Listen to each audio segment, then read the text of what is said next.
Something feels off when you look at the world map, because there's a country sitting quietly in Southeast Asia that should be talked about far more than it is.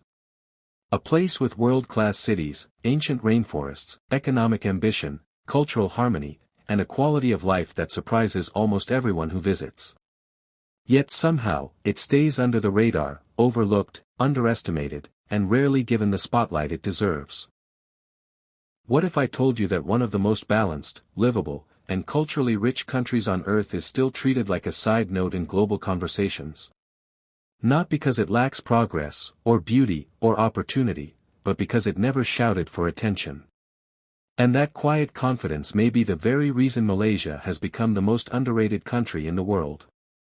This story isn't about flashy rankings or viral headlines.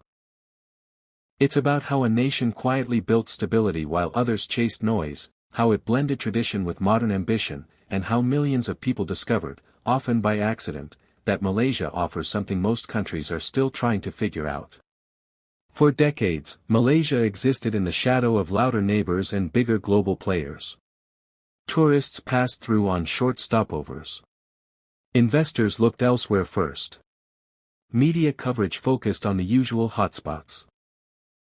And yet, beneath that silence, something steady and intentional was taking shape.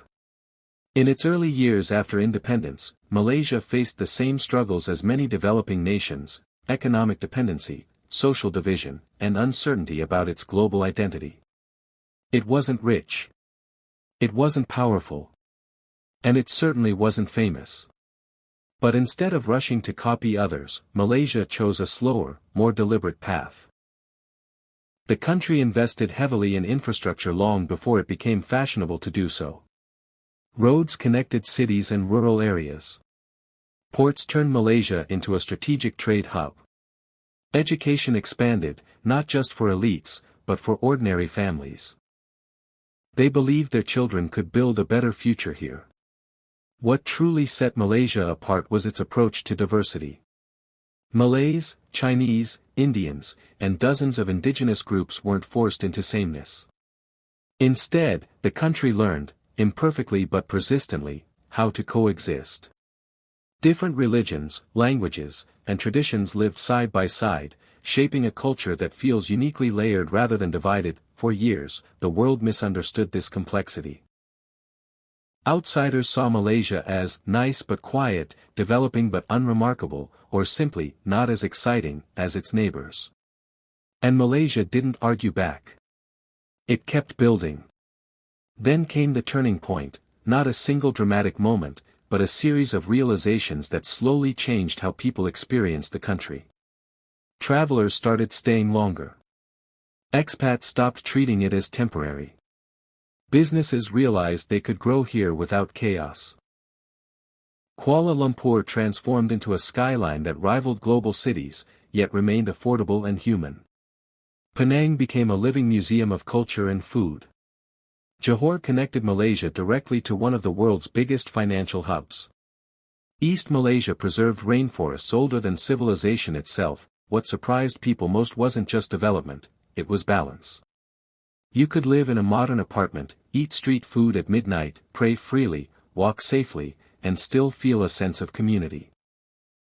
In a world rushing toward extremes, Malaysia quietly chose moderation. If stories like this make you see the world differently, consider staying connected, because the most powerful transformations are often the ones happening without applause. Economically, Malaysia never sold the illusion of overnight miracles. Instead, it built resilience. Manufacturing, technology, tourism, and finance grew side by side. The country avoided many of the shocks that destabilized others, not by luck, but by planning. Socially, Malaysia retained something many modern societies lost: everyday kindness. Strangers still greet each other. Food is still shared. Celebrations cross cultural lines. It's not perfect, but it's real, and visitors feel it instantly. Environmentally, Malaysia holds some of the planet's most precious ecosystems. Ancient jungles, coral reefs, and wildlife coexist with cities, reminding people that progress doesn't have to erase nature. The emotional shift happens when you realize Malaysia isn't trying to prove anything. It doesn't chase validation. It doesn't scream for recognition. And yet, people who live here often ask the same question: why doesn't the world talk about this place more? That question hits hardest when you compare Malaysia to countries that receive constant attention despite deeper struggles. The contrast is striking. Stability without boredom. Diversity without chaos. Growth without losing identity. Malaysia's strength lies in what it refuses to sacrifice: dignity, harmony, and long-term thinking. In a noisy world addicted to extremes, that choice makes it easy to overlook. But now, quietly, the world is starting to notice. Digital nomads are arriving. Retirees are settling. Students are choosing Malaysian universities. Entrepreneurs are building here, not because it's trendy, but because it works. The most powerful moment is realizing that Malaysia's greatest achievement isn't something you see on a billboard. It's something you feel, a sense of ease, safety, and belonging that's becoming rare globally. This isn't just a story about a country developing. It's about a nation that understood something early: progress means nothing if people don't feel at home within it. Maybe Malaysia never wanted to be the loudest country in the room. Maybe it never chased headlines. But in doing so, it built something far more valuable: a life that actually works. And perhaps the real question isn't why Malaysia is so underrated.